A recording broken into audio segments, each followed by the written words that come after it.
একটা চাঁদা শ্রমিকদের কল্যাণে শ্রমিকরা এবং মালিকদের কল্যাণে মালিক সমিতি সেটা গ্রহণ করেন, সেটাকে আমি বলছি চাঁদাবাজি নয়। না যাচ্ছে বলছে, আপনি দেখেন নির্ধারণের ভাড়া বেশি নিচ্ছে কিনা, আপনি দৃষ্টান্ত দেন কোন বাসে নিচ্ছে।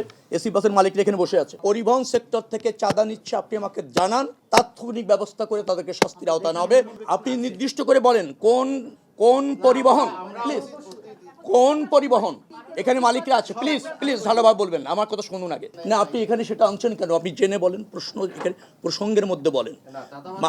মালিক সমিতি তাদের কল্যাণে নির্ধারিত হারে ঐক্যবদ্ধভাবে অথবা সর্বসম্মতিতে তারা তাদের কল্যাণে একটা চাঁদা গ্রহণ বা নিয়মিত নেন, সেটা শ্রমিকদের কল্যাণে শ্রমিকরা এবং মালিকদের কল্যাণে মালিক সমিতি শ্রমিক সমিতি সেটা গ্রহণ করেন, সেটাকে আমি বলছি চাঁদাবাজি নয়। না এন্ডোসের কথা বলছি না। একটা সমিতি রেজিস্ট্রেশন হয়েছে, সেই সমিতি তাদের কল্যাণে একটি অর্থ কালেক্ট করার যদি বৈধতা থাকে, সেটাকে আপনি চাঁদাবাজি কেন বলছেন? না আপনি চাঁদাবাজি বললে সেটা চাঁদাবাজি হবে। আপনি আমাকে নির্দিষ্ট করে বলেন, সমিতির অথবা শ্রমিক সংগঠনের বৈধতা নেই, রেজিস্ট্রেশন নেই, তারা সেখানে স্বেচ্ছাচারীভাবে কোনো জায়গা থেকে মালিকদের কাছ থেকে শ্রমিকদের কাছ থেকে বা পরিবহন সেক্টর থেকে চাঁদা নিচ্ছে, আপনি আমাকে জানান, তাৎক্ষণিক ব্যবস্থা করে তাদেরকে শাস্তির আওতায় আনা হবে, চিরতরে বন্ধ করা হবে। বাড়তি ভাড়া নেওয়ার কোনো সুযোগ নেই। বাড়তি ভাড়া নির্ধারণ করা আছে, বাড়তি ভাড়া না, নির্দিষ্ট ভাড়া নির্ধারণ করে আছে।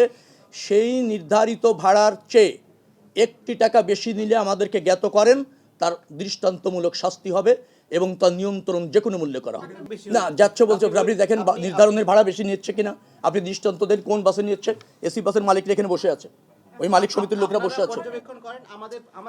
আপনি নির্দিষ্ট করে বলেন কোন পরিবহন, প্লিজ কোন পরিবহন এখানে মালিকরা আছে, প্লিজ প্লিজ ভালোভাবে বলবেন, আমার কথা শুনুন আগে। এখানে কোন পরিবহন এসি বাসের ভাড়া যা নির্ধারণ করা আছে তার চেয়ে বেশি নিয়েছে, আপনি আমাকে অবগত করেন। না এসি কোনো বাসই ইচ্ছা মতো ভাড়া নেওয়ার কোনো সুযোগ নেই। নির্ধারিত বলেন নেয়, কিন্তু নির্ধারিতটা অ্যাপ্রুভ কিনা সেটা প্রশ্ন করতে পারেন। নির্ধারিত ভাড়া নেয়, ইচ্ছা মতো নিতে পারে না কোনো ভাড়া। যদি কোনো ভাড়া নেয় তার রুট পারমিট ক্যান্সেল করা হবে, তার রুট পারমিট থাকবে না, এবং ওই ভাড়া নিতে গিয়ে যদি ফৌজদারি অপরাধ ঘটে থাকে তাকে শাস্তির আওতায় আসতে হবে।